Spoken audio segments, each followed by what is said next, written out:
Hello, everyone. Thank you for coming to talk at Google. It's my pleasure to introduce Yukai Chou, a gamification pioneer. Yukai started his work in gamification industry in 2003. Since then, Yukai has been helping businesses engage customers and clients using gamification for companies like eBay, HP, Cisco, and Wells Fargo, etc. His work has been featured in Forbes magazine, the Wall Street Journal, PBS, and he has also lectured at Stanford University.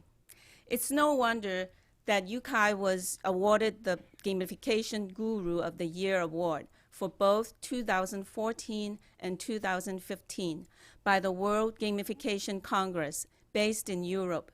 Most recently, Yukai rose to the top in 2015 with a #1 rating among Gamification Gurus Power 100 by Rise. Interestingly, Yukai has the rare gift of being able to write different things with both hands at the same time. So everything in life is a game. Today, Yukai will explain his book, Actionable Gamification, Beyond Points, Badges, and Leaderboards. Please welcome Yukai Chou.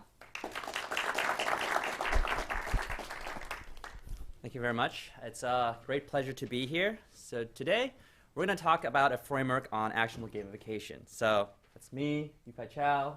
And we already talked a little about my background, so I wanted to say that I started this journey in 2003. So at the beginning, it was a lonely passion. People didn't understand it. They didn't believe in it. They thought I was just creating more excuses to play games. But I really believed in the power of utilizing game design to motivate desired behavior. So I stuck to it. Over the years, created a few startup companies, all in this space. And I do a lot of these keynote speeches or lectures at Stanford, at Accenture. And actually, 3 weeks ago, I was at Denmark doing a project for Lego, which is a great experience. And just very blessed to have all these experiences on something I'm so passionate about. And as you know, this last year, I published my book, Actionable Gamification. I know a lot of people are watching online, so if you check out the link, it's Amazon. But for the live audience, if you want, we can have some books here. I can sign it for you guys. Anyway, so to start, I want to start with an exercise. I want you guys to think about one game that you enjoyed doing in the past, and just think about one. So it could be a social mobile game like Farmville or Candy Crush or Angry Birds. It could be something more hardcore like League of Legends or StarCraft. World of Warcraft. But if you don't play computer games, you can choose games like poker or golf, mahjong, crossword puzzles. I believe that everyone has a game that enjoyed in the past. And just think about what made that game fun to you. Out of all the games out there, why do you like this game, not the other ones? And then in this talk, we'll introduce a framework about motivation and fun, and then we can come back to understanding that game. So I believe at the core of gamification is what we call human-focused design, as opposed to function-focused design. So most systems are function-focused. They assume that people in a system will take the desired behavior, and it optimizes for things like usability, efficiency, ergonometry, and then it tries to maximize the outcome on that. So it's kind of like a factory where you assume people will take the desired behavior because you pay them to do it, and then you kind of figure out how to increase your production and your efficiency. Now, human-focused design remembers that people in the system have feelings, have motivations, have insecurities, have reasons why they do or do not want to do something, and it optimizes for that. So that's kind of like a theme park where you design it to be really, really fun, and then you can predict that people automatically want to line up for hours and hours just to enjoy the experience. Now, what's interesting here is that in the case of a factory, you're paying these people to sit there and do relatively mundane things.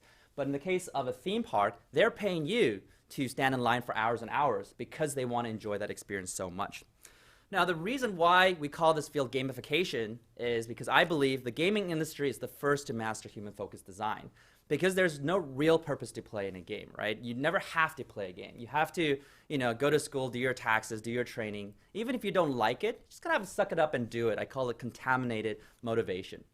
But again, for a game, there's no purpose to play in a game. You never have to play a game. The moment a game is no longer fun, you leave the game. You play another game. You go on YouTube. You go check on YouTube, or you go check your email. And so because games have spent decades or even centuries, depending on how you qualify game, to figure out how to get people to come back for 4, 5, 6, 7, 8 hours a day, doing relatively repetitive things like throwing out the bird, throwing out the bird, throwing out the bird, or matching 3 gem, matching 3 gem, matching 3 gem, again and again every day, right? When there's no mandated purpose at all. We're now learning from that discipline, and that's why we call it gamification. And this principle of human-focused design is very important especially when you're launching new products, because again, almost by definition, your users do not need to use your product, right? Because their life was relatively fine before you existed. So I've had a lot of clients or startups come to me and say, hey, Yukai, there's no reason why a person wouldn't use our product, right? We save them time, we save them money, and we make their lives better. On lucky days, even the user will say, oh yeah, there's no reason why I wouldn't use your product. You save me time, you save me money, you make my life better. So I'll definitely download it when I go home.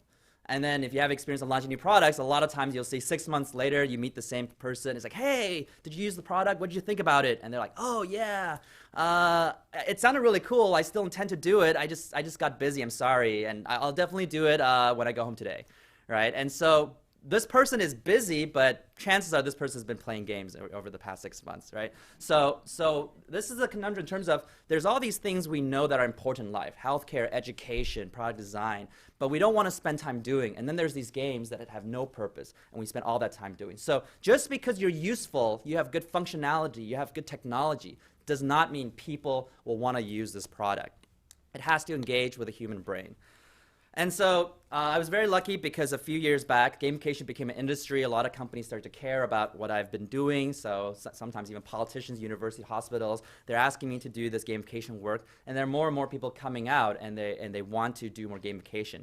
But I think there's a big problem in the industry, which is a lot of people are obsessed with the fancy terms we call game mechanics or game elements, whatnot. So it's things like points or badges or leaderboards or quests or narrative. So companies think, hey, if I just take all these game elements and put into my product, we have points, we have levels, then it's going to be fun and exciting, right? And I think that's doing it backwards. So if you look at a bad game designer's angle, a bad game designer might start off thinking about the problem as, okay, well, what game elements do I need? Well, we need swords. Where can they go? Okay, let's put them here. We need, monsters. Let's put them somewhere. We need, cows are cool, and friends who can fertilize your crops. That's popular. Well, how about some birds with attitude? How about some plants that choose peace? Hey, puzzle games are popular. Let's do that too. And you can see here that a game can have all the right quote-unquote game elements in them, but still be incredibly stupid and boring, right? In fact, if you think about it, every single game in the market has game elements in them. But most are still not engaging. Most are not successful.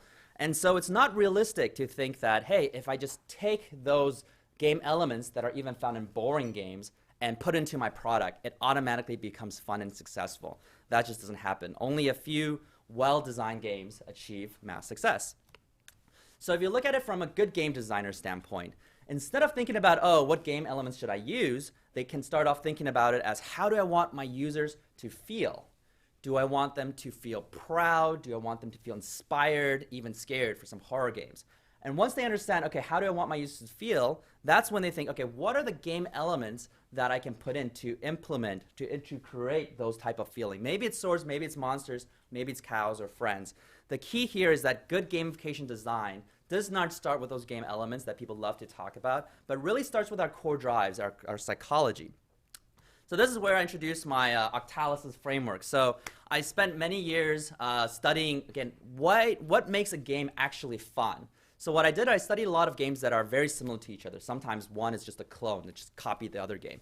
But somehow one game is incredibly successful and the other is a failure. So I wanted to understand why that is. Well, first of all, of course, it's not because one has game elements, the other doesn't, right? Because they either both have points or levels or achievements, whatnot. But still, one is successful, one's a failure. I also noticed it's not because of the graphics that make a game successful. Sometimes the visually stunning game is a huge failure, and the relatively ugly pixelated game, you can think of a Minecraft or RuneScape, they're known to not have the most pristine graphics, but people are just really addicted to those games. So after a few years of research, I realized that all the successful games have now what I call the 8 core drives of motivation in them. And so I published this on the Octalysis framework. So it's called Octalysis because it's analysis based on the octagon shape on my blog. And then it was really picked up. So it's organically translated into about, I think, over 18 different languages, which is how I started getting a lot of speaker opportunities and workshops and whatnot. And so inside, there's the 8 core drives. Outside, there's a list of different types of game design elements that bring out those core drives. But this is a busy chart. So at the beginning, we only want to focus on the center, those 8 core drives. So I believe that every single thing you do inside or outside of those games are based on one or more of these 8 core drives, which means that if there's none of these 8 core drives there, there's zero motivation. No behavior happens. You guys are all here because of at least one of those 8 core drives, right? Some of you are just curious, so that's core drive 7, unpredictable curiosity. Some of it is your friend asks you to, so social influence and relatedness. Some people really think that, hey, maybe this knowledge can help me change the world. That's epic, meaning, and calling. I don't think anyone here is like that, but in some workshop, it's loss and avoidance. Oh, I don't want to get fired, so I'm going to show up to the workshop, right? And so it's all these core drives. We're going to go through them one at a time and show some examples about how these core drives are utilized in products and our lives, either workplace or whatnot. So the first core drive is epic, meaning, and calling. So this is the drive that says, we're motivated because we feel like we're part of something bigger than ourselves. And I believe that this is the core drive that motivates people towards contributing to Wikipedia. We all know that people don't contribute to Wikipedia because they make money from it, but they don't even use it to update their resumes, right? People contribute to Wikipedia because they feel like they're protecting humanity's knowledge, something bigger than themselves. So you see that theme a lot in games, right? In games, a lot of time it's about, oh, the world's about to end, but somehow you're the only person qualified to save the world, right? It's very engaging, motivating. Yeah, I must do it. And there's a lot, even in Wikipedia, right? Actually, when I was writing my book, I had a hunch that I felt like maybe these people aren't just doing this work for Wikipedia for free. They're probably also the biggest donors. So I looked it up, and sure enough, the majority of Wikipedia donations come from those people who spend a lot of time, almost on a daily basis, to contribute to these things. And if you think of that workflow, right, it's almost like grunt work you give to entry-level interns, right? It's basically if you give an intern like a stack of 1,000 pages, it's, oh, go through all these pages. Inside, there's going to be some inaccuracies. I want you to flag them. I want you to see what's not important. I want you to review what your colleague, the other intern, flagged and decide if you want to remove it or not. We know that this is not fun, exciting work, right? It's grunt work. Someone has to pay their dues, so you give it to the intern. But again, people finish their work, they go home, and they can spend hours doing this grunt work for free because of the epic meaning and calling. Now, I want to show a quick video about how, for instance, an app uses epic meaning and calling to get kids with cancer at Children's Hospital to update their pain journals called Pain Squad. This is the hospital for sick children in Toronto. Within these walls every single year, thousands of children are battling cancer and are having to undergo terribly painful treatments. Children like Olivia, who 8 months ago was diagnosed with Ewing sarcoma.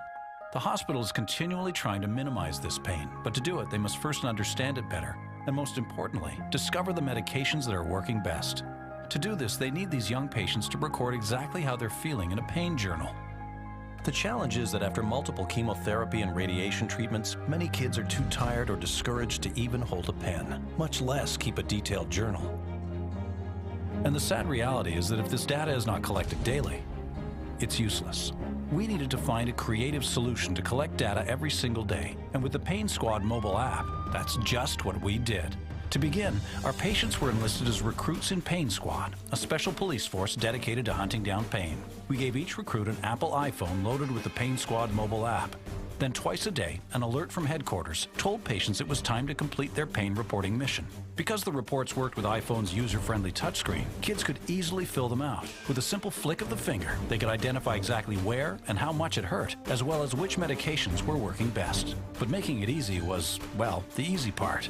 We knew to be truly successful, we needed to find a way to encourage our young target daily.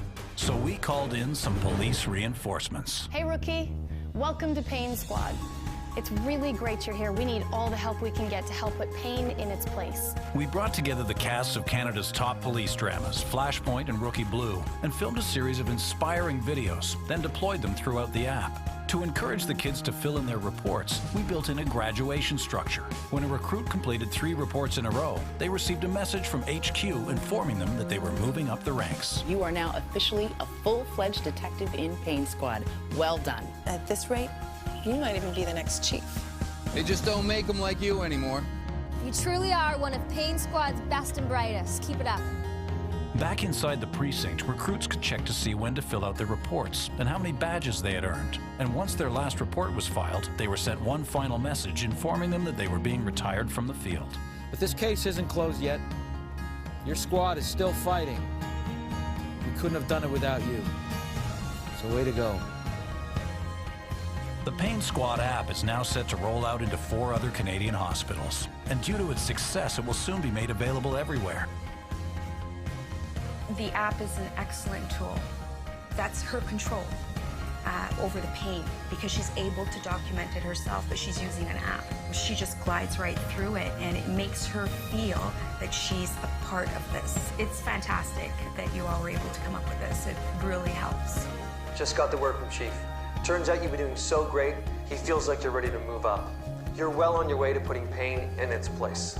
Don't stop now. You're almost there. Congratulations. Cool. Sergeant.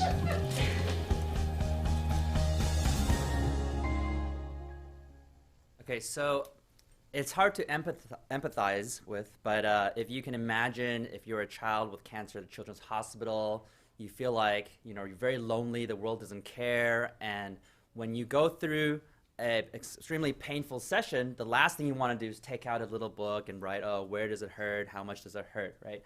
So the Pain Squad brings the experience into like an epic theme where like you have a whole team of people out there, serious looking people. They depend on you, they depend on your effort, and it's really tying it into something bigger than yourself.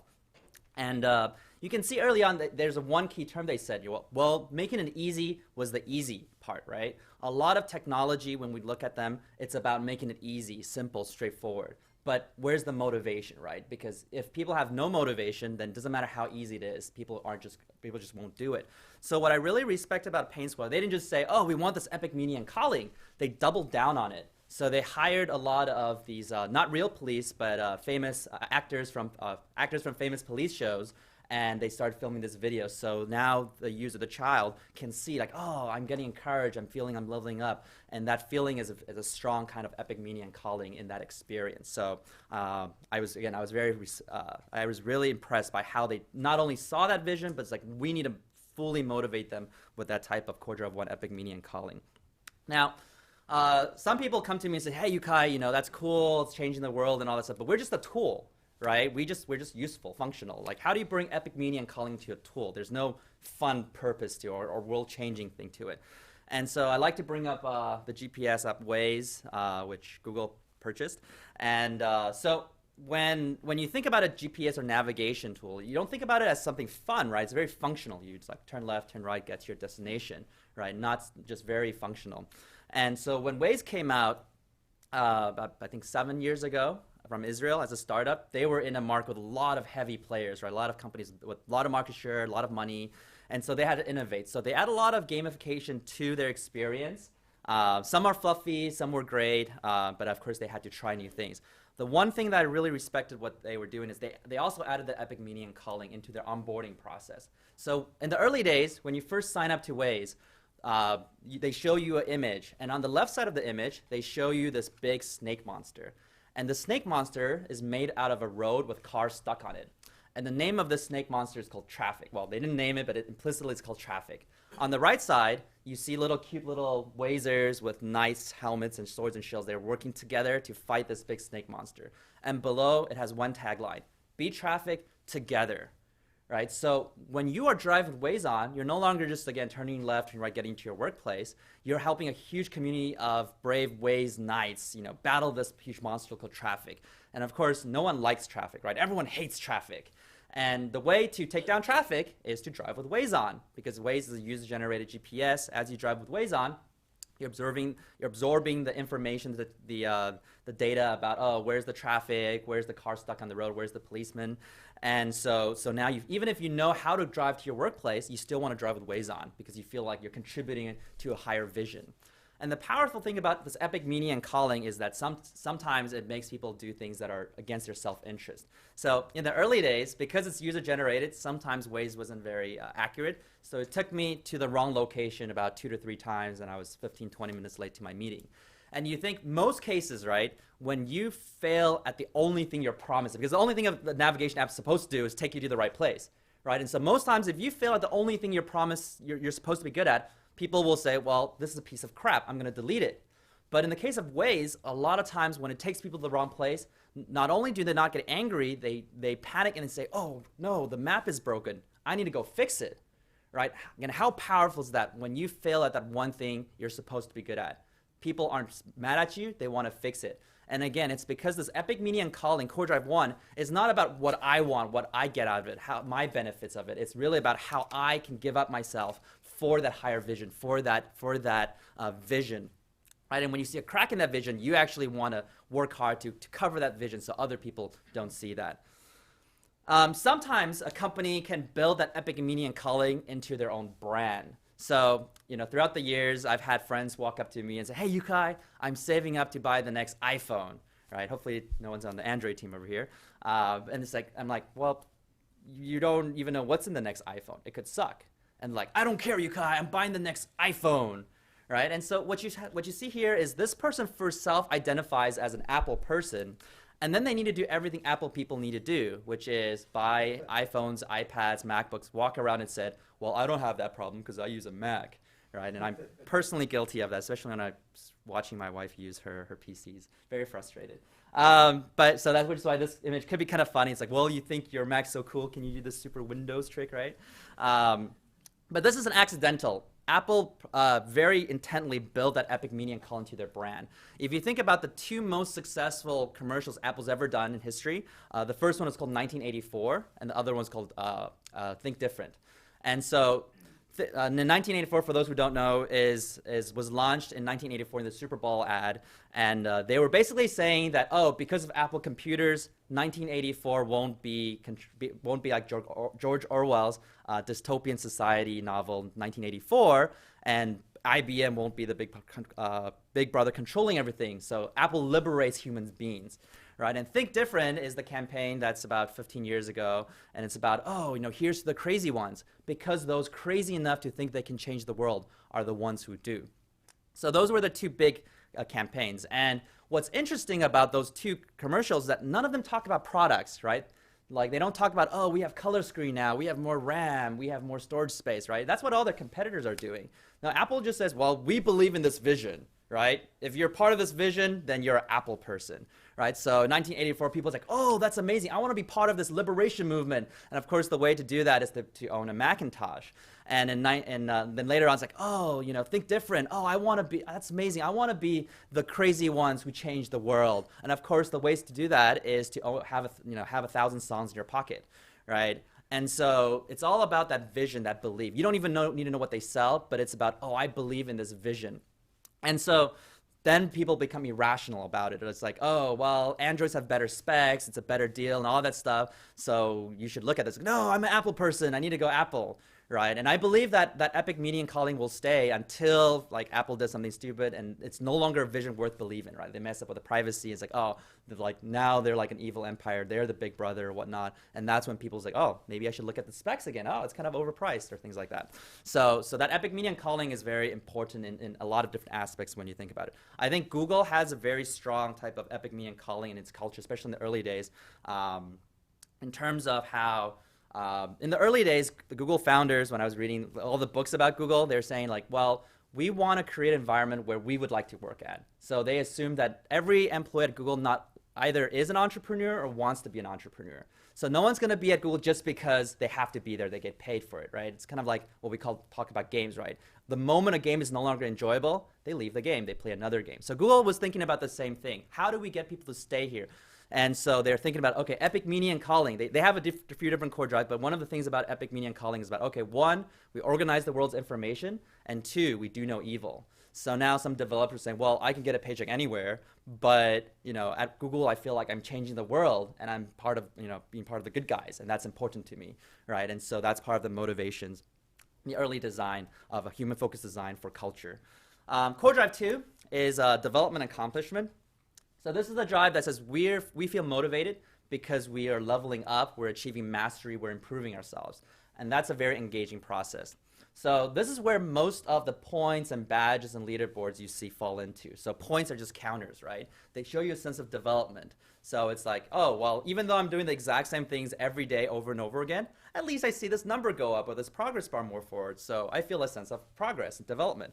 Badges are basically achievement symbols. So they symbolize accomplishment, right? So, and achievement symbols could be many different forms. It could be badges, or it could be, uniforms, helmets, black belt, white belt, your avatar changes, better frames around your profile. But the key is that it must symbolize accomplishment. If you give people a badge for every silly thing they do, there's no core drive 2, right? It's just insulting.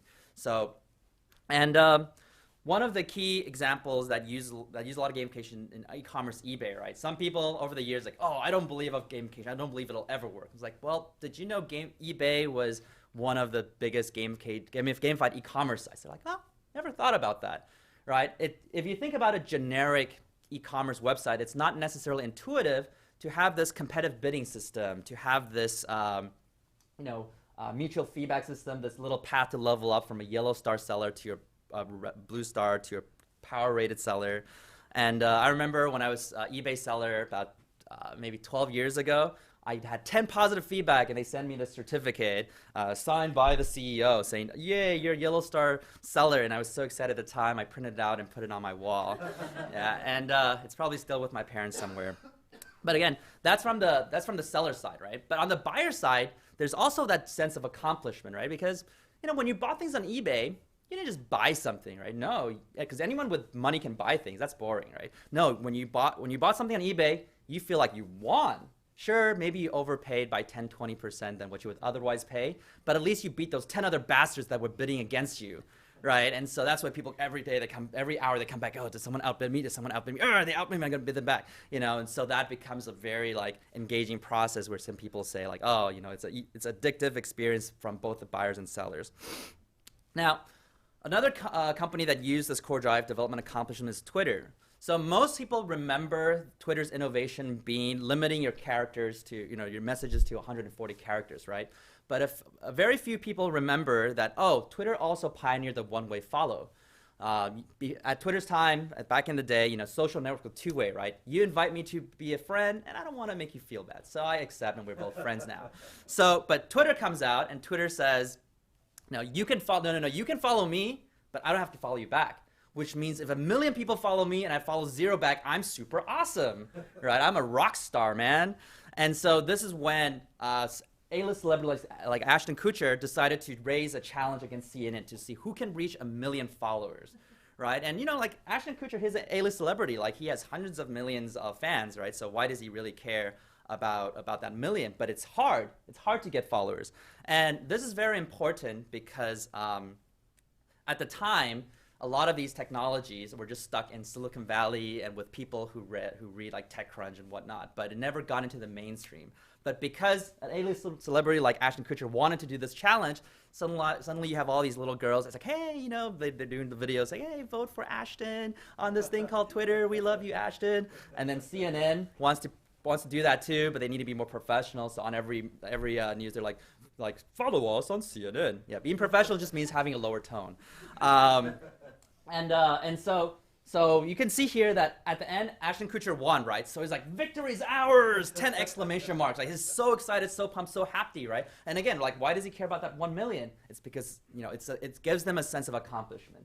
And CNN, as you can see here, they were good sports. So they said, oh, Ashton Kutcher is the first to reach 1 million follower contest. Congratulations. And you can see there that CNN had 999,652 followers. So they were only 350 followers away from winning. But again, so that's why when I work with clients or I tell companies, you don't ask, oh, do you have badges? You ask them, do you make your users feel accomplished, right? Because having badges can insult them, make them feel accomplished. You could go either way. So the core drive is more important than the game design elements. Core drive 3 is empowerment of creativity and feedback. So that's kind of like Lego. You give users the basic building blocks, and there's an infinite amount of ways for them to use their creativity, try different strategy combos, see feedback, and then go back and adjust. and that's a very engaging process. And you'll see later that this is what we call a white hat intrinsic motivation core drive. It's on the right top, which means it's an evergreen type of mechanic. Like it allows people to stay on for the long term, 10 years, 50 years. All the timeless games like chess, like poker has this core drive. If you think about chess, right? Very simple game, 64 squares, 32 pieces, but people have been playing it for centuries. And today it's still fun, right? They don't have to be like every week, hey, here's a new board, here's a new piece, the new heroes enters the scene, right? Here's a new quest. They don't have to do that because our brains are entertaining itself. It's just like all this creativity and feedback allows us to feel very interested.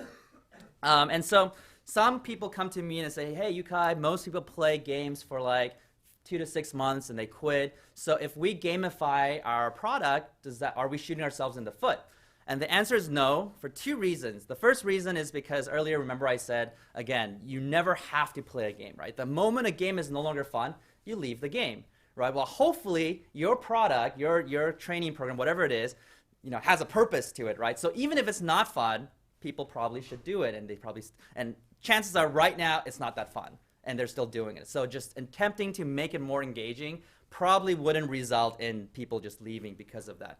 But the second reason is because a lot of these games don't design for the end game very well. So when you reach the end game, we'll talk about that a little bit later. When you reach the end game, most people, they lose that excitement. So it's like, well, what else? What motivation do I have to stay here? But games that design their end game well, especially core drive through empowerment, creativity, and feedback, people play it for decades, right? So this is StarCraft 2. So when StarCraft 1 came out in 1998, a lot of people played it. And when StarCraft 2 came out, I think 2011, almost 15 years later, a lot of people were still playing StarCraft 1, and they wanted to switch, right? And it became so popular that it became a national sport in South Korea. They had 3 TV channels dedicated to StarCraft competitions. You not only have full-time professional StarCraft players that make over $300,000 a year, you also have full-time professional commentators that also just basically all they do is talk about what's going on in the match. So they were really the pioneers in the esports arena that we see a lot these days, on Twitch and whatnot. So this is like an arena where a lot of people pay a ticket price to go up, and it's like a rock star concert, right? But on stage, you just see some gamers playing games.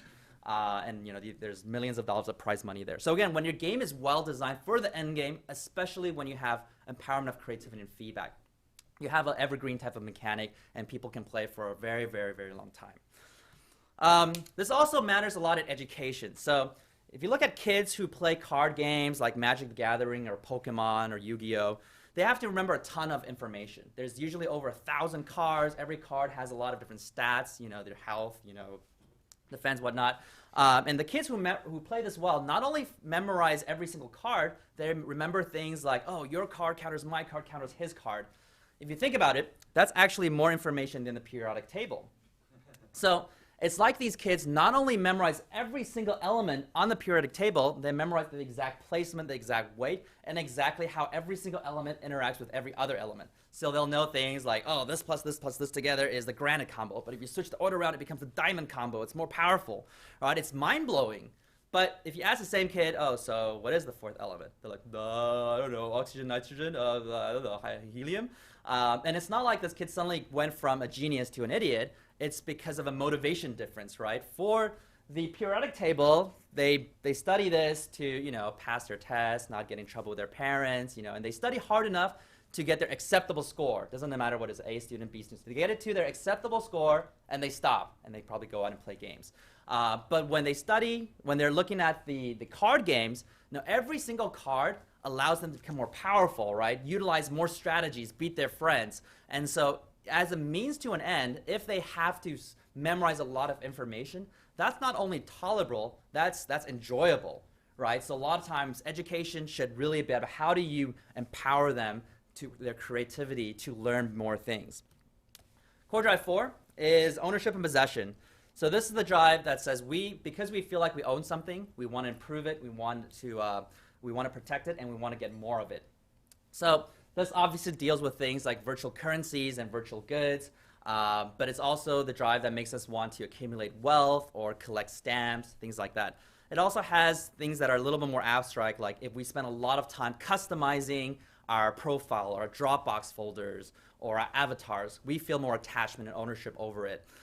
There's also another thing I call the Alfred effect, which is if a system's constantly learning about your preferences, what you like, what you enjoy, and serving that to you before you even ask for it, then even if a new technology comes out that's supposedly better and smarter, you don't want to switch, right? Because that technology doesn't understand me. This one does. This is my system, right? So I call the Alfred effect. It's kind of like Batman with Alfred. If a random person knocks on Batman's door and says, "Hey, I can replace Alfred because I'm younger, I'm more efficient. Hire me." Batman's not going to do it, right? Because it's like, well, but you didn't grow up with it. You don't know what I want. You're not Alfred, right? And so sometimes a lot of understanding what the user wants and serving that early on creates a stickiness to that product excitement and engagement. So I was a advisor to a gaming company called Loki Studios. They had this game called Geomon back in the day, probably 5 years ago.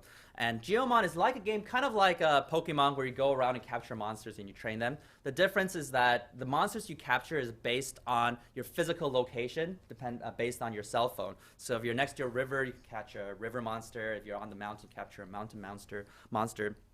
And in Geomon, they have a theme of the 4-season deer. So, there's the summer fire deer, the winter ice deer, etc.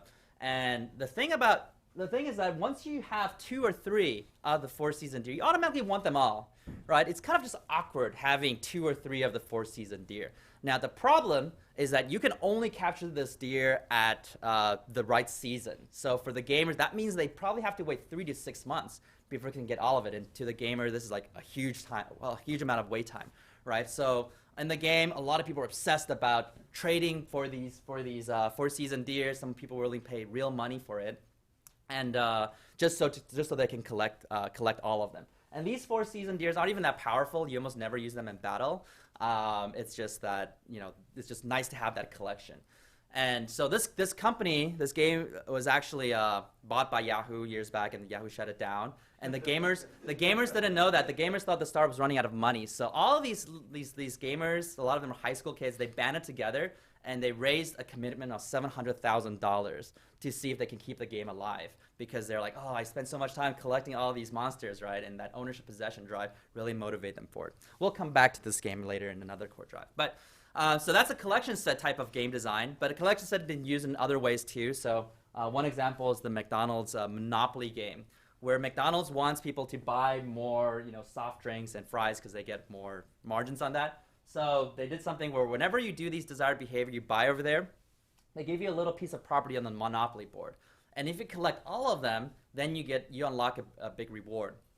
And so even though these parts by themselves are not worth anything unless you have all of it, people were so obsessed about collecting them. Sometimes they don't care about the food. They don't even like the food, but they're at McDonald's just to collect these parts. And sometimes they spend real money to also buy the collectibles properties from other people just so they can get closer to their completion. Core Drive 5 is social influence and relatedness. So this is the drive that says everything we do based on what other people do, think, or say. So this goes into things like collaboration, competition, envy, group quests, gifting, which is social treasuring, but it also has this relatedness piece. So if you see a product that reminds you of your childhood, you automatically have a higher chance of buying the product. If you meet someone from the same hometown, you have a higher chance of striking up a deal with that person. So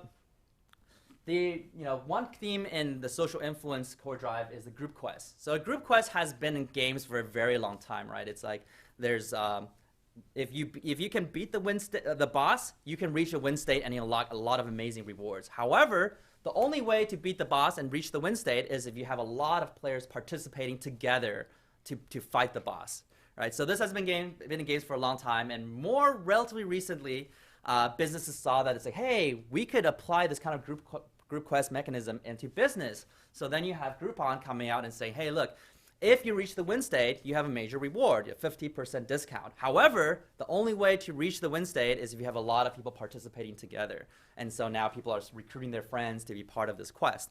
And so Groupon was eligibly the fastest company to reach $1 billion in valuation, and unfortunately, because of some operational issues, it didn't reach the potential everyone wanted it to.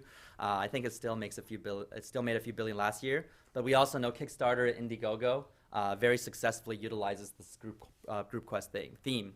So that's why a lot of time it's so intriguing and useful to look at games, because sometimes there's these other brilliant ideas that are already in games for a very long time, and if you would just identify what they were and bring it into business, then maybe that's the next billion-dollar idea. Also, there's a very important theme on social norming in terms of how we like to behave the way other people do. So Power is a SaaS utility company that tries to get people to use less energy. And they tried a lot of different things. They tried a little message that says, hey, this is how much money you would save if you use less energy, and it doesn't really work. And they said, oh, well, you can, you should be responsible. You should make the world a better place. Very weak epic media and calling push. And people said, yeah, maybe I should do something, but then they don't change their behavior.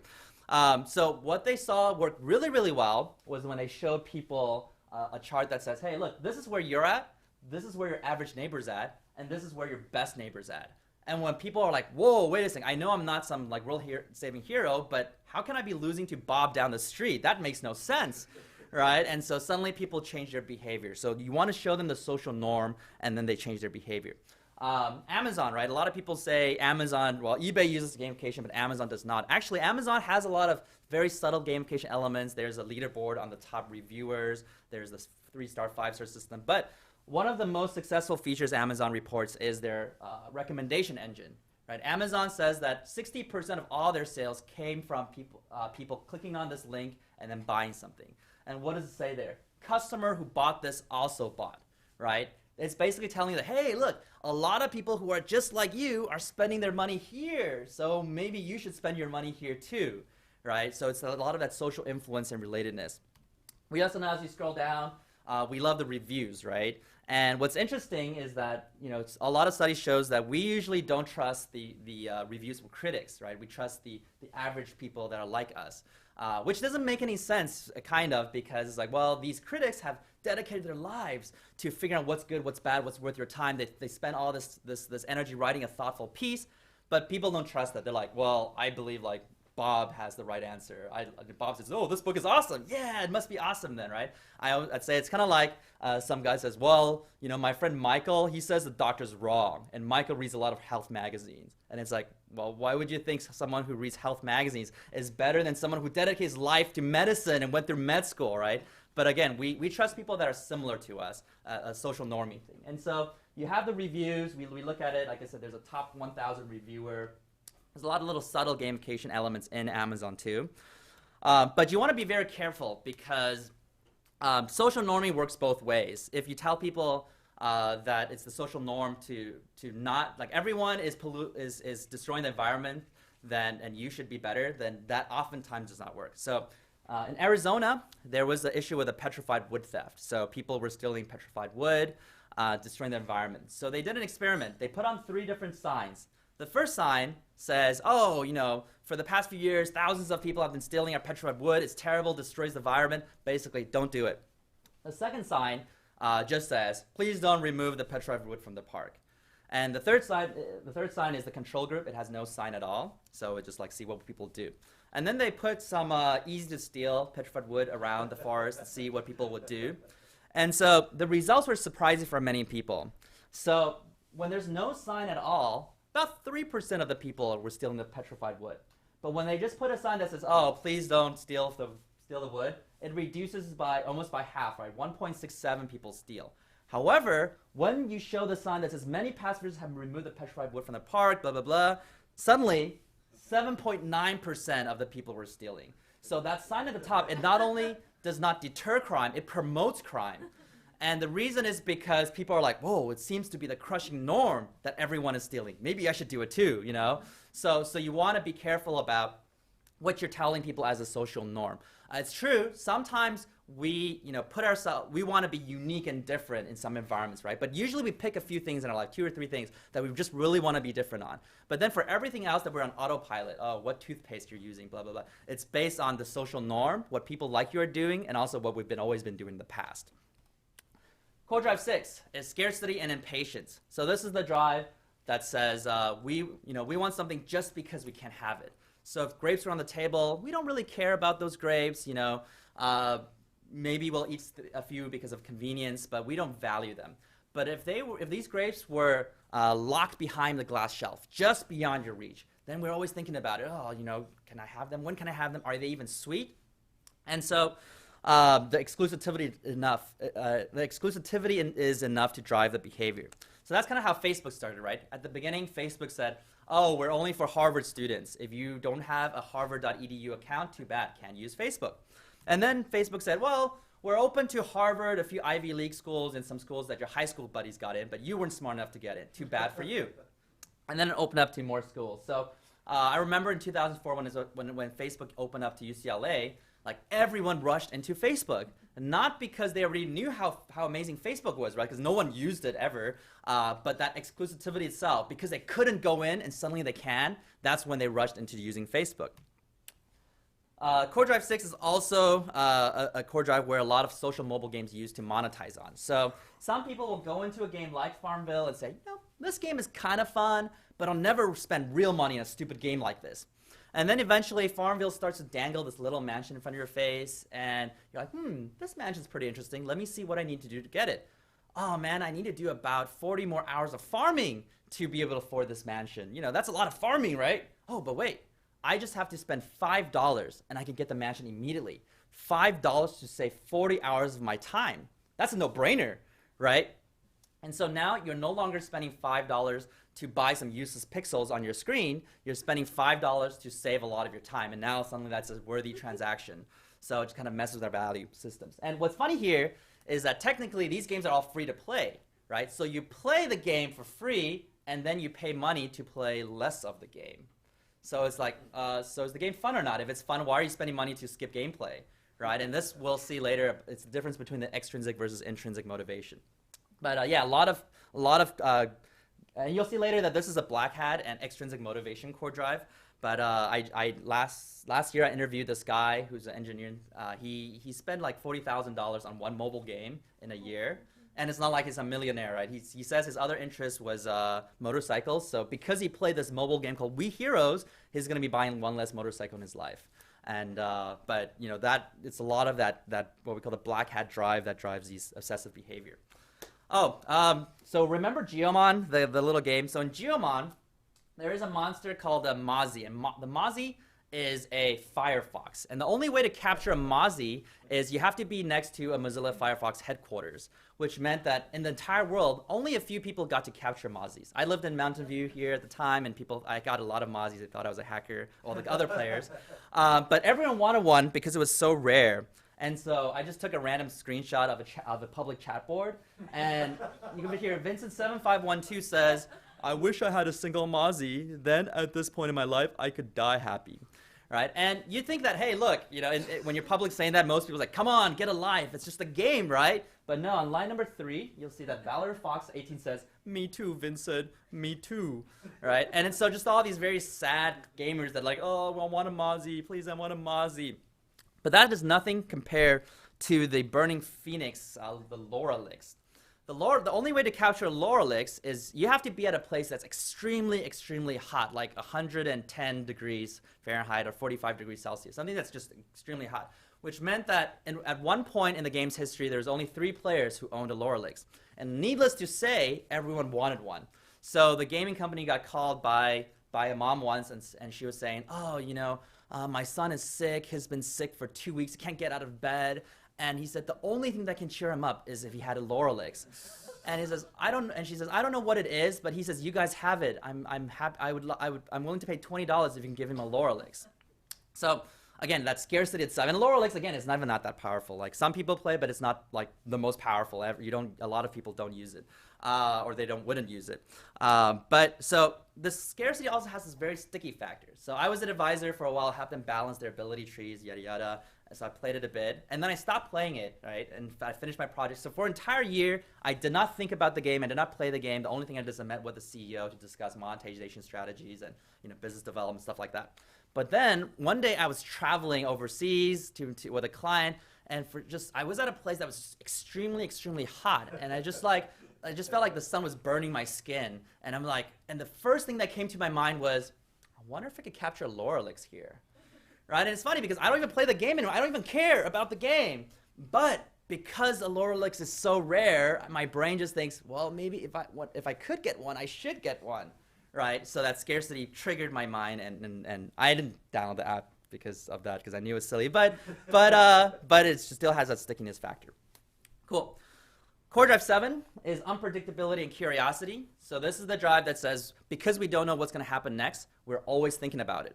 So this is the drive that's obviously heavily utilized in the gambling industry. But whenever you have a sweepstakes, a lottery, a raffle ticket system, you utilize this core drive.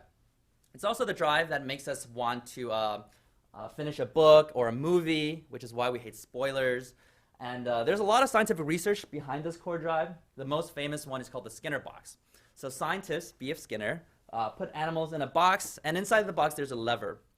So the first experiment is that whenever the animal presses the lever, food comes out. And what you'll see there is that the animal will press the lever until it's no longer hungry because it doesn't need food anymore. Makes sense.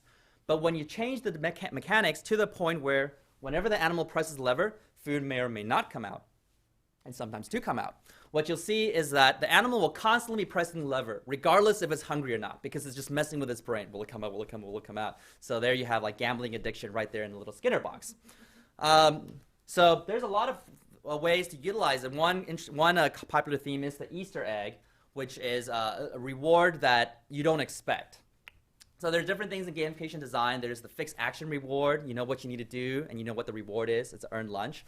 There's the mystery box, which is you know what you need to do, but you don't know what the reward is, like opening a treasure box or taking down an enemy in a game. You know, something will come out. You don't know what it is. Then there's the Easter egg, which is not only do you not know what the reward is, you don't even know, what you need to do to get it, right? So when you get it, you're so surprised, it delights you, it makes you want to go back and do the desired action again just to see if you can replicate it, and it makes you want to tell your friends about it. So a quick example is FourSquare in the old days. So in 2011, when Steve Jobs passed away, I had a friend named Mario Herger. He went to the Cupertino Apple store, where a lot of people were there mourning and giving flowers and whatnot. And Mario was a very casual FourSquare user, but he decided to just check in on FourSquare. And unexpectedly, he unlocked this badge called Jobs, and it says, "Here's to the crazy ones. Thank you, Steve." Right? And so, as far as he knows, this is a badge that can only be earned at that place at that time.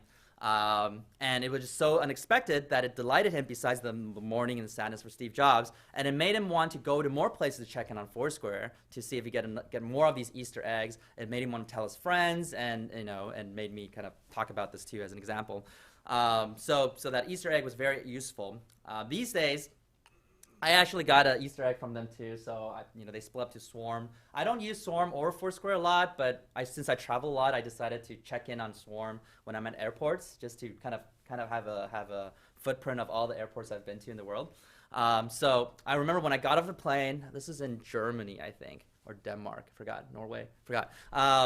I got off the plane, maybe it's Portugal, and I had 2% battery left. And I'm like, oh crap, if I don't check in now, we're going to leave the airport, and I won't be able to check in the airport anymore. So I quickly checked in, and then it suddenly said, hey, I got a badge called like Juice Box or something, and it says like, oh, you're almost out of juice, and you checked in on Swarm. Thank you for loving us so much. Here's a badge. I'm like, oh, didn't expect that. Kind of cool. Very thoughtful type of design, right? Little engaging experiences.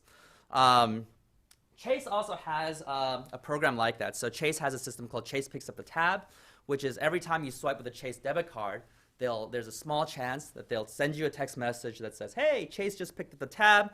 Your $5 will be credited back to your account. Have a nice day. So even though it's not a lot of money and the chances are pretty small, because it's so unexpected, it makes people want to go back and swipe more with their Chase cards, and makes them want to tell their friends about it. And sometimes your friends want to sign up to a Chase card just to see if they can play the game and win. One really brilliant and creative idea that utilizes this core drive and scarcity is done by something called eMart. eMart is the largest retailer in South Korea. Their mother company, Shinsegae, actually bought Walmart in South Korea. And so eMart saw one thing. They saw that during the day, their traffic and revenue has been pretty strong, but at noontime, traffic drops off. And it's because most people go out to lunch. And eMart offers lunch too, but most people don't think of eMart as the place to eat. So to solve this problem, what they did is they started to build a lot of these little abstract-looking statues, and they put it in front of every eMart. And so when you look at it, it doesn't look like anything. Like it's like abstract, like what is like abstract art. However, during noontime, the position of the sun will cause the shadow of this little statue to form a perfect QR code that people can scan. And so, again, you have that scarcity, right? Oh, you have to be here at noontime. And it's not based on some arbitrary company creating the rules. It's based on the laws of physics, right? It's only at noontime on a good weather. And also, there's that unpredictable curiosity. I want to see it form. So just by that itself, people want to show up. They don't even know what happens after they scan it. I think that can be a little bit of an improvement, but when they scan it, then it has a typical, oh, if you shop within the next hour, you get a 20% off, yada, yada. But that design increased their noontime revenue and traffic by around 30%, which is huge considering they're already the biggest in their industry. Core drive 8 is loss and avoidance. So this is the drive that's very straightforward. We're doing something to avoid a loss. We don't want something bad to happen, or we don't want to change our behavior per se. And so again, Farmville was very good at this loss and avoidance design. Very early on, Farmville says, hey, if you don't come back 8 hours later at our appointed time, we're going to show you very uninspiring images of your crops all dying. They're all yellow. You have to click on them one at a time to clean it up. And your brain just thinks, oh, never again. I don't want this to ever happen again. I'm going to come back every day, every 8 hours now. And so back in the day when my mom was addicted to Farmville, that itself was crazy for me because it's like, well, she always said like, oh, technology is evil, gaming's evil and all that stuff. And then suddenly she was sucked into Farmville. And but sometimes she had to wake up 5 a.m. in the morning just to go on Farmville to harvest his crops. And when she had to leave town, she had to call my cousin and say, oh, I'm leaving town. Can you take care of my farm? Here's my Facebook email and login address, password, right? And to me, it was confusing at the time because I was like, wait a second. I thought people played games because they had too many responsibilities in the real. They have too much stress. So they want to be in a world where they can be free. They can do whatever they want, right? Be empowered, right? But no, here you have a new set of responsibilities, new set of chores, new set of things that stresses you out. But I was like, that didn't make sense to me at the time. But now it's like, oh, it's this very heavy black hat design with loss and avoidance. Now, okay, so those are the 8 core drives. And it's worth saying that everything we do is based on one or more of these 8 core drives, which means that if there's none of those 8 core drives there's zero motivation. No behavior happens. And then once you understand how your users are feeling and how you want them to feel, that's when you finally go out and think about, okay, what are the gamification design elements that can fulfill those core drives? Maybe it's points or badges. Maybe it's a magnetic cap or a group quest or like a glowing choice design, oracle effects. So the key is that, again, it's not about the outside game elements. It's about whether the core drives are triggered. Now, this is also on an octagon shape for a reason. The left side core drives, I call them the left brain core drives, which the disclaimer is it's not geographically on the left side of our brain. It's just symbolically the logical side of our brain. And so these are the left brain core drive. And interestingly enough, the left brain core drive coincide with what we call extrinsic motivation. These are things you do for a reward, a purpose, or a goal. But we don't necessarily enjoy the activity itself. So once we obtain the reward, we hit our goals, or we get used to the reward, we stop doing that activity.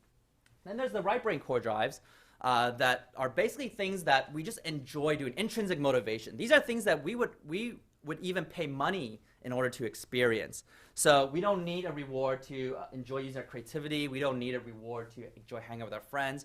And in the case of unpredictability and curiosity, we don't need a reward necessarily to be in that suspense of unpredictability. So in fact, if you sit there and you press a button for 4 hours straight and you're guaranteed a paycheck, that's kind of boring, right? That's like a job at a factory. Most people don't like that.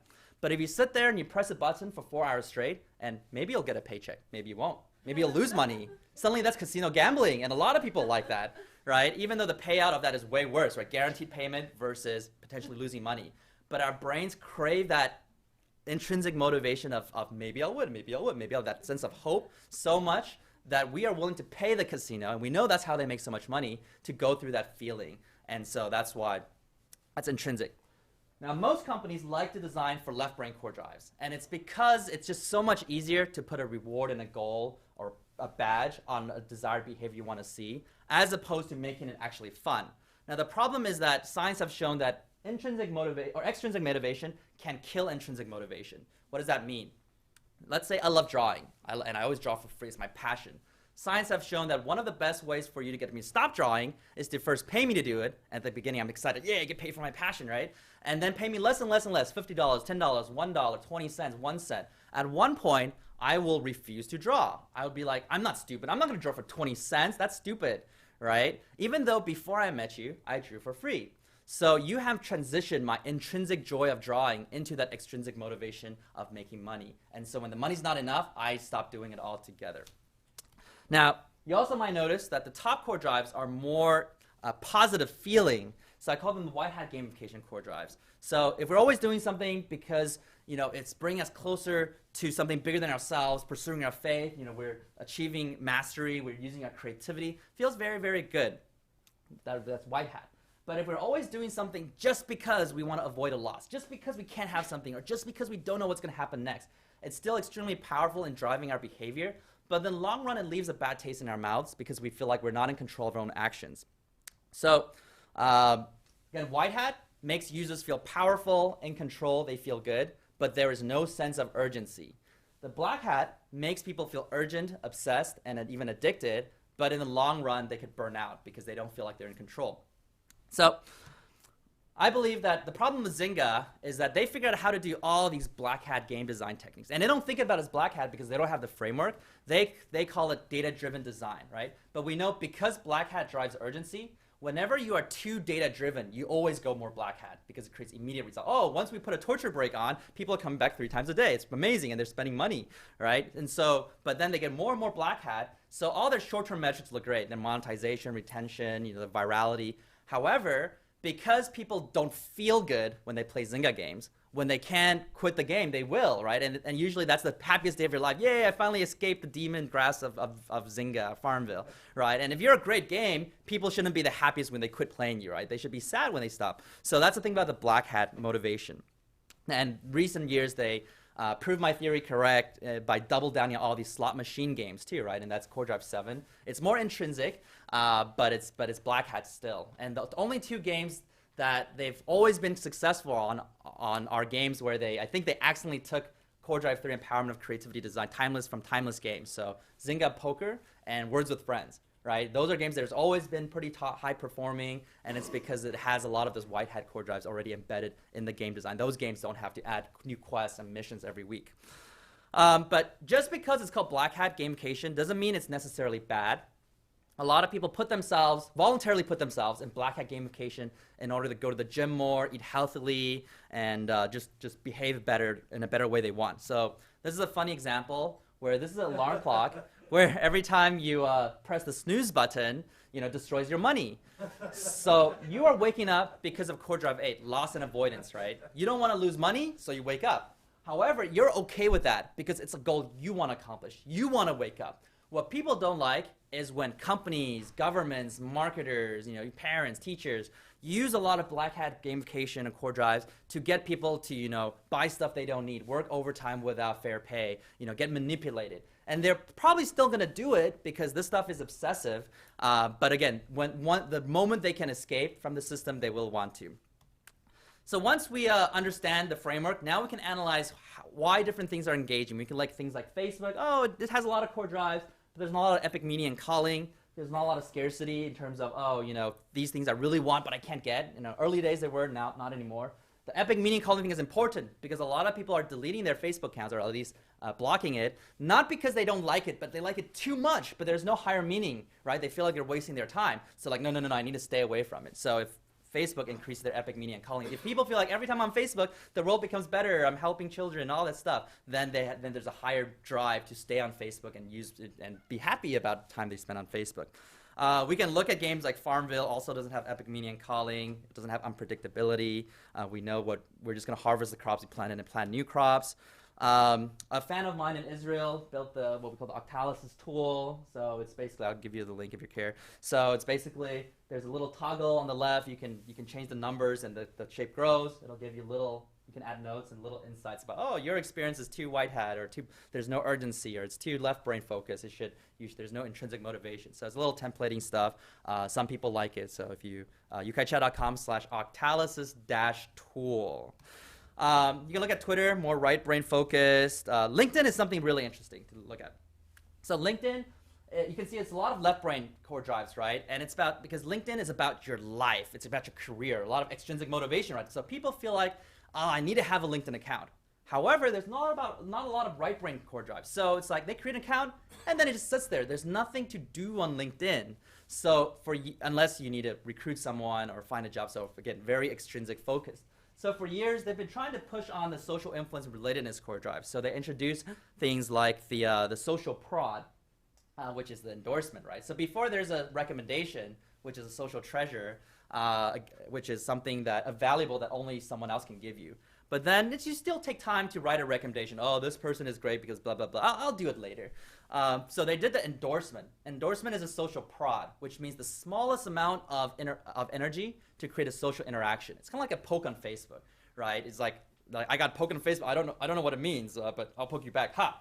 Right? And it's like, oh, now we have a social interaction, right? You don't have to think about being witty or saying things that are embarrassing. You just poke, right? And so on LinkedIn, a poke is obviously not appropriate, so they called it endorsements. But you can see that by design, the LinkedIn endorsements are not designed to be meaningful. They're designed to be abundant. So at the beginning, you're endorsing 4 people at once, 4 people at once, 4 people at once. You're endorsing 12 different skills of one person, even though you have no idea if this guy is good at all 12 of these things, right? But if you want to make it meaningful, if you want to just endorse that one thing you know he's good at, you can't just select that one thing. You have to be like X, cancel, cancel, cancel, cancel, cancel, until that one thing's left, and then click endorse, right? So again, by design, you can see that LinkedIn endorsements are not meant to be meaningful. They're meant to be abundant. And as a result, for a long time, 2 years ago, 2 years ago when they did that, I started getting a lot of emails, right? Oh, so-and-so endorsing, so-and-so endorsing. Oh, okay, I'm going to go back and endorse them back. Ha! And so, yay, now there's something to do on LinkedIn, which is basically people going and poking each other and feeling socially connected. But we can see that through the framework that they can probably benefit a lot if they thought more about how to improve empowerment of creativity and feedback, giving users more meaningful choice and creativity, as well as unpredictability and curiosity. In fact, they do try to monetize on that. They'll tell you things like, hey, last week 47 people looked at your profile, but you got to upgrade to find out who they are, right? That unpredictability core drive is there. So this is the core, again, about 8 core drives. And so I really understand not only how to create behavior, but understand the nature of it. Sometimes your data looks great, everything's off the charts, but you have to recognize, oh, well, wait, we're doing all black hat, right? So we probably should transition to the white hat eventually. If you're all white hat, you'll have a nice, passionate community who loves your product, but there's never that viral growth, that obsession into it. So a lot of times the balance between the two. So that's level 1 octalysis. There's actually 5 levels in total. We're obviously not going to talk about all of them. I don't talk about level 3, beyond level 3 in public, but a quick view of level 2 and level 3. So level 2 is really breaking the experience down into 4 experience phases. A lot of product designers see their product as one experience, which kind of makes sense, right? One product, one experience. But from the viewpoint of motivation, I think that's a big mistake. Because your users on day 1 their motivation is very different from day 100, right? The reason why they're there are different. Even the features they see are different. So I break down the user experience into the 4 phases. Discovery, why would they even want to start? Onboarding, how do you teach them the rules and tools to play the game? Scaffolding, which is the regular journey where you come back every day, do the same activity loop over and over again. And Endgame, how do you retain your veterans? A lot of companies don't design for the Endgame, which I think is a big mistake because your veterans are your best monetization vehicles, your best evangelists, best community moderators. But in their world, in their perception, they've done everything there is to do. They've been there, done that. So have you designed anything to keep them in the system so they can contribute value back into it? So every single phase, you think about what core drives motivate people forward, right? And remember, if there's none of those core drives, no blue area, no motivation. They just drop out. They don't even go to the next phase. So discovery, right? Why would people want to sign up? Well, sometimes people sign up because of a weak sense of unpredictable and curiosity. Oh, I heard about it somewhere. Let me try it out. But once they satisfy their curiosity, they're done. Then there's some companies a lot of companies optimize for social influence. Try to get your friends to say, hey, it's the best thing ever. Sign up for it. Some companies do epic meaning and calling. Oh, I heard Kiva.org makes the world a better place. Let me try. I want to make a difference. Let me try Kiva.org. Loss and avoidance, a lot of times enterprise products are like that. Oh, my boss said we have to use this software and I don't want to lose my job, so I'm going to use the software, right? It's amazing. It's black hat. It's amazing at bottom lining that activity, but is it the best type of excitement engagement going into the product? Probably not. So you think about all these core drives in the discovery phase and onboarding. How do you teach them the rules and tools to play the game? That's when you bring that epic meaning and the why you should play. But more importantly, you want to think about development and accomplishment. People don't want to interact with smart products. They want to interact with products that make them feel smart, right? So there's some products that are just amazing, well-designed, you respect it, but when you touch it, you feel stupid, so you don't want to do it. And so for some people, it's like Photoshop or like this DJ panels. It's like you respect it, you think it's smart, but you don't want to touch it. And so an example I give, hopefully not offending anyone, is Google+. Right? We know that Google spent a lot of engineering resources into Google+, a lot of money went into it. Everything takes you to Google+, right? Gmail, your YouTube, all takes you to Google+.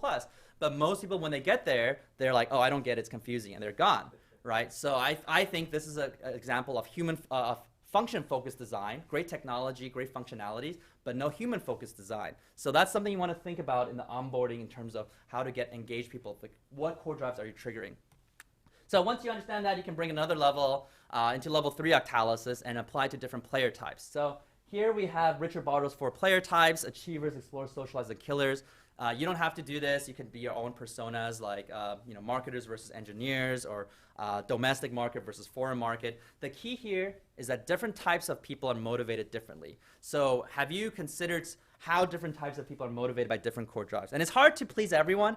But at least with this framework, you can kind of understand, oh, well, maybe there's something for everyone at every stage. You can look at things like, oh, well, for the achievers, discovery feels good, onboarding, they're motivated, scaffolding, they drop out because there's no motivation. Explorers, discovery is great, but onboarding is confusing, so they're gone. Socializers, let's say, they don't even want to start because there's no socializing features advertised. And the killers, as in the random example, could be the people who are going through discovery, onboarding, scaffolding, endgame, and they're in the endgame showing off the noobs or pwning them, whatnot. So it's about just really thinking about different types of people dropping out and what type of motivation. So now that we talked about the framework, let's go back to that game that you thought about at the very beginning, right? That game that you thought about, what core drives were in that game? Was there a sense of unpredictability, right? Is there a dice roll? Is there a flip of a card? Is there a social game, social influence, relatedness? Is there strategy, creativity involved? Is there an element where you're accumulating things, ownership and possession? Is there epic meaning culling? Is there a storyline? Is there a narrative to that? And so the useful thing about that is that allows you to understand what motivates you more. What core drives motivate you? And people's like, oh, I realize every game I play has core drive 1, 4, and 5. And also, oh, the jobs I pick usually are more focused on those core drives too. So it allows you to understand yourself. So, I mean, this is useful when people are thinking about it. I think we're little short on time. I want to reserve some time for questions. We have a quick video, and then we'll have the questions. So a quick example of these core drives come into place is the example of the SpeedCam lottery. So a quick video, and then I want to hopefully have enough time to Hi, I'm Kevin Richardson. I'm the winner of Volkswagen's Fun Theory Award. My idea was the speed camera lottery. Could we get people to obey the speed limit through fun?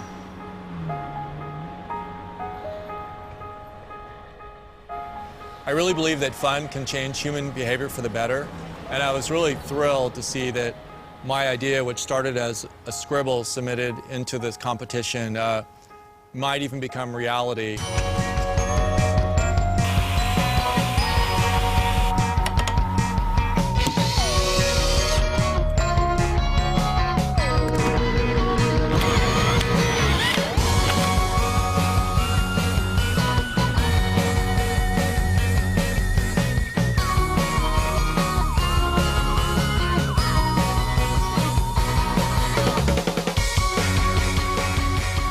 The speed camera lottery would do two things. One, it would photograph speeders, give them a citation, and that money goes in a pot. But if you're obeying the law, your picture will also get snapped. You'll be entered into a lottery and win some of that money from those speeders.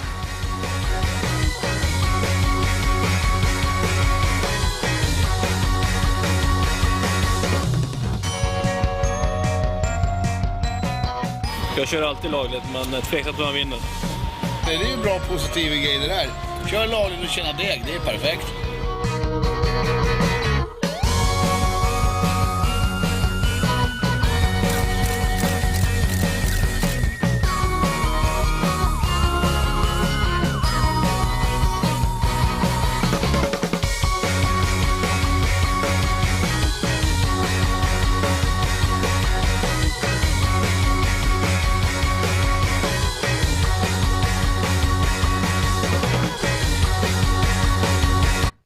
Okay, so a lot of people look at that as like, that's a very creative solution, right? I wonder how I can create something creative like that. And so through the Octalysis framework, we'll see that we are able to come up with things that are creative, such as that, or hopefully better. So if you always start off as a problem set. Let's say the problem is how to get people to obey the speed limit. Well, without any human intervention, the motivation is core drive one, epic meaning and calling, right? Oh, I don't want to be a dangerous driver and harm society, so I don't want to drive too fast. So that puts some kind of limit to how fast people are driving. The problem is most people don't equate being a fast driver to a dangerous driver. So a lot of people are speeding. So then the government comes in and adds loss and avoidance, core drive 8 into it, right? It's like, oh, well, if you speed and we catch you, we're going to give you a very heavy fine. So again, that bottom lines a lot of that activity. A lot less people are speeding. However, as we know, people are still speeding. So then there's some innovative solutions like empowerment of creative feedback, where you drive and you see that little feedback mechanic on the side. This is how fast you're driving, but it doesn't give you a ticket. So it's like empowerment creative. It's like, oh, I see there's a score. If I speed up, my score weakens. If I slow down, my score increases. That's cool. So it does some type of behavioral change. However, there's two things. One, the win state's not very clear. So it's like, oh, wait, what is the speed limit again? Like, did I win? I'm not sure. The second is sometimes people try to get the highest number they can get. Oh, they speed up even more, right? Which is the opposite result. So then the speed cam lottery comes in and introduces a few other core drives to it. They add the ownership and possession, right? We know we can make money when we're speeding, when we're driving legally. So that old guy that says, oh, making money, that's amazing, right? So that's motivating him. But we also know that whenever there's a lottery program, there's a sense of unpredictability and curiosity, right? So that younger guy, he says, oh, I doubt I'll ever win, but this is kind of fun, right? So that unpredictability is motivating him. We also know there's a stronger sense of development and accomplishment. When you drive by, it gives you either a green thumbs up, yay, you reached the win state, you obeyed the law, or a red thumbs down, boo, you disobeyed the law, you failed. And most people, when they drive by, they want to see themselves as a green thumbs up instead of a red thumbs down. There's also a sense of social influence and relatedness. So, and most people miss that. There's two senses. One is that you can see that the speed cam lottery is implemented on a very busy street. Right? So everyone else can see your score, and no one wants people to see, oh, boo, he's the loser that disobeyed the law. Most people want others to say, hey, he's the guy who reached the win state, he obeyed the law, that's great. So that changes the behavior. The other one is a really subtle competitive dynamic thing, right? When I show this video to a big crowd, including you guys, I guess, when it says, oh, the speeders, or if you're obeying the law, you get to win some money, and everyone's quiet, and then he says, from the losers, and everyone starts laughing, and it's like, why does it matter? Why does it matter where the money comes from, right? Why can't you just be happy with getting money? No, because our brain has this competitive dynamic. It's like, oh, ha, ha, suckers, the losers have to pay the winners, ha, ha, ha. That gets people excited, and so that's where that motivates behavior. If you take a step back, if you look at the video, I think I'm going to quickly summarize that. The video designers also have goals about their video, right? Desired behavior. They want everyone to watch the video, like the product, and share. But have you wondered why they waste time at the beginning doing this? Hello, I'm Kevin Richardson. I'm just a nobody, and I can't believe this became great. And why do they show you all this time? This is drilling, right? The conventional wisdom is that we want to make videos short, right? It's better than, because we don't have long attention spans. It's better that the videos like less than a minute. However, that whole thing, all that stuff took a minute. So why? Well, the first thing is that social influence relatedness. If it just says, hey, look, Bill Gates did something cool, we think, oh, that's great, but I can't relate. But when you see that guy, it's like, hey, that guy's kind of like a nobody. I could be that guy. Suddenly you have this relatedness attached to it. When they're doing the zzz, that's the unpredictability, right? It's like, oh, that seems to be an analog solution. They're building something in the street. What is that?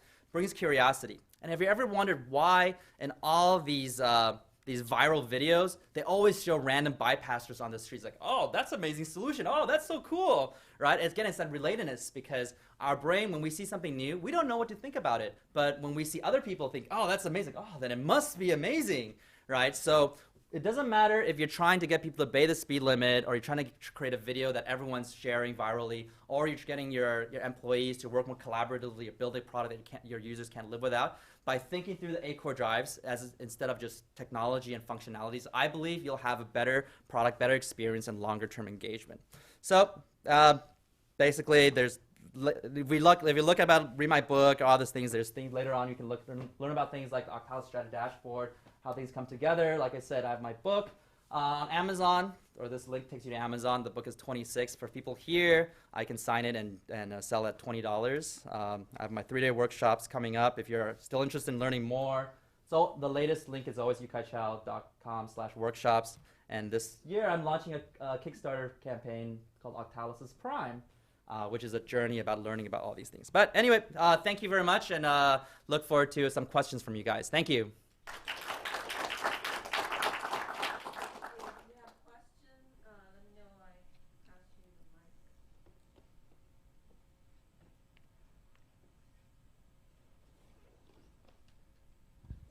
Thank you very much for this. When you are designing for a fixed audience, so in the workplace we might have a team or a large group of people that we need to try and design and engage with, how do you find out which of these elements, or these factors are going to be the most powerful for that particular audience? Okay, so there's two elements to think about.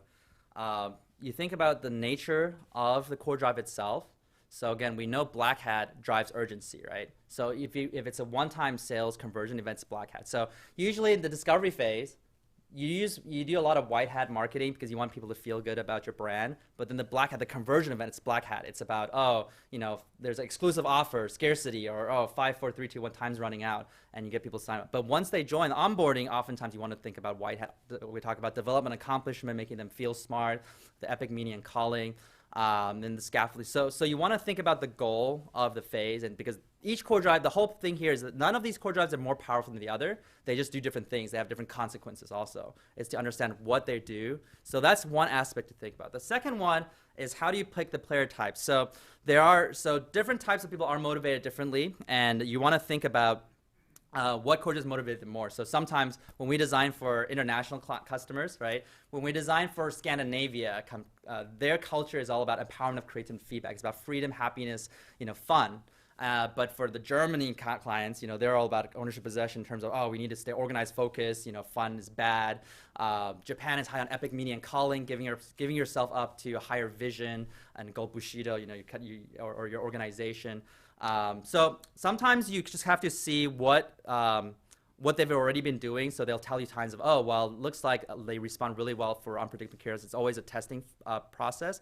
What I like to do is I like to see what games they like to play, the user base, because, again, the games are a pure voluntary environment. It's like a petri dish with hundreds of millions of test subjects in it, right? And so if you learn about what games they play, it's like, this person plays games that always involve unpredictability or social influence. This person's a social influence person. Or this person always plays games that has epic meaning and calling. Okay, well, let's implement some of that into the experience. So there's multiple ways to look at that, and each case is a little different. But I think, again, it's about what phase you're at and what kind of nature of the core drive you're trying to do, and also what already appeals to them. Other questions? Yes. I feel a little manipulated after learning all of this. I feel just a little bit. But how much does this go back to the primordial lizard brain, functions that are almost automatic as opposed to more cognitive, that we actually think about it? And secondly, do you think that in the future, as people get smarter and realize they're being manipulated, that there's more sophisticated techniques that will come in? Okay, so there's two things. One is their question, and the other is more about probably the ethics of this knowledge, right? So first of all, your neocortex versus the crocodile brain design. So the black hat core drives relate to the crocodile brain. So it's about the instinctual stuff, right? It's about loss and avoidance, fight or flight, unpredictably exploring new grounds, the scarcity, right? So which is why it drives obsession, right? It drives short-term, but we don't feel good about it. The white hat core drives are more about the neocortex, things that we want to do, we intend. If we spend time doing the white hat things, will make us happy. But however, pursuing our faith or making the world better, learning a new skill makes us happy. What we end up spending all our time doing is the black hat stuff. The deadline's coming up. This exclusive offer, or what's on Pinterest, what's on Facebook, right? And so it's about, so if you say, we want to engage our employees by giving them a higher sense of meaning and purpose for their work, a path to mastery, giving them more autonomy, creativity, a compensation pact that makes sense, a collaborative environment. Most people won't be like, you're trying to manipulate me. People say, sign me up. I want to be in that environment, right? But it's the black hat stuff, that's the sales, the fundraising. It's like, if you don't do it, you're going to get fired. That's when people's like, I don't feel great about it. And you also can match that core drives to, Maslow's hierarchy, where it's like the bottom is also black hat, it's about survival, and the white hat is about actualization and things like that. In terms of ethics, I get asked quite a bit about that. So first of all, this is not mind control in the sense that it's a sense of motivation, right? Because it's like when it says, this increased behavior by 100%, it pretty much meant Before it was 9% conversion rate, and now it's 18%. So still 82% of the people still can say no. But it's about people on the fence. It just nudges them towards a direction. And so some people's like, well, is this a benign form of manipulation? And my answer is actually yes, it is a form of manipulation. But everything in life is a manipulation, right? Saying please is a form of manipulation, right? You weren't going to do something for me. I said please, and then you did something for me. And nothing about the transaction changed, right? I was just basically, I use social influence, right? And saying thank you is like emotional reward. But we not only are against people saying please and thank you, we actually expect it, right? And so my key principle about it is there's two things. One, there needs to be opt-in. Two, be influence. You need to agree to be pitched. You don't have to agree to the proposal, but you agree that they can pitch you. So let's say you have a charismatic friend who tries to get you a party, right? And you don't want to go to the party, but you implicitly listen to his pitch. So, and you know he's charismatic. So you opt in to being pitched. The second thing is transparency. You need to know, your users need to know what you're trying to get them to do. If you tell them you're trying to get them to a party, but you're actually trying to get them to do drugs, there's no transparency there, right? So if they know what you're trying to get them to do, and they agree that you can pitch them, you can try to persuade them, then I think it's okay, at least from my world. If you think about things like hypnosis, right? The ultimate manipulation, right? Full compliance, right? People are okay with hypnotism because one, there's opt-in, I agree to be hypnotized, and then two, there's transparency. Hopefully I know what you're trying to do, right? And so I live by these two principles. And there's also another thing. There's what the core drives are trying to get people to do. So that's the good or bad. And then there's the nature of it, which is the white hat versus black hat. So again, you can motivate people towards genocide with epic meaning and calling, right? You can also motivate people to exercise more and help the world with loss and avoidance. So there's the purpose of what the motivation is for, and that could be good or bad. But then there's the white hat versus black hat. That's how you feel about the type of motivation. So, we've turned down lots of inquiries and engagements from big tobacco companies and gambling and whatnot, alcohol. And not because we don't judge people's lifestyles and we respect their success, but we just thought if we were really successful at what we did and suddenly more people became addicted to smoking and drinking and gambling, that's just not the impact we want to make on the world. So that's a lot of times where we draw a line. Hopefully that answers a good amount of your questions. Thank you. Any other question?